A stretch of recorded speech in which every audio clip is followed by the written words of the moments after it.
This is everything I did today, 2 days out from the Chicago Marathon. I started the morning at the Brooks Shakeout Run and got in 3 miles. It was really cool connecting with some other creators, but the running itself felt rough for how slow it was. I've been feeling sick the last couple weeks, and I was really hoping I'd shake it by now. And then I had breakfast and got locked in for the workday with a Mandarin, and then after a couple hours of work, I needed some food for lunch. On the way, I ripped an immunity shot. I have no idea if it actually works. Then I grabbed lunch, which was a baguette, a sandwich, and a salad, and then I grabbed a gallon of water since I'm trying to stay as hydrated as possible, and a salty drink. I try to keep a positive headspace about anything that happens to me, but this illness has really sucked, and it's frustrating that it's not going away. I might be cooked for the marathon, but I'm controlling what I can and taking a ton of zinc, echinacea, vitamin C, and my allergy meds and hoping that locks me in. Then I went to the business center to print a piece of paper for check-in, filled it out, and logged off work for the day, and headed to the expo. The building was huge, and the check-in process was impressively fast, given how many people they had to get through. I got my bib and found out I'm in wave 2, so I'll start around 8 a.m. Walking around the expo was wild.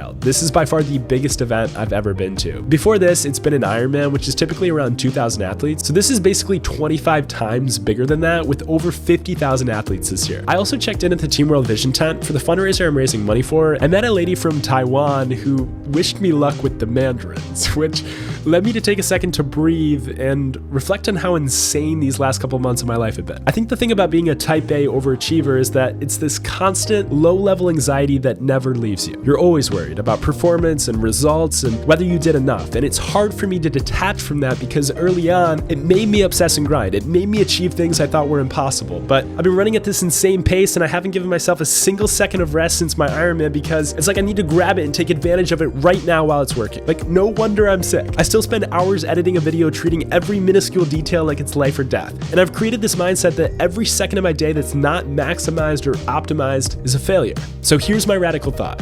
What if you just let go a little? What if you assumed things would go well? What if you took a second to enjoy the view instead of clutching the controls like you're still on the launch pad? What if the goal isn't just to survive the marathon or create as much content as possible, but to actually feel alive while doing it? Tonight I took a breath, looked around, and smelled the mandarins.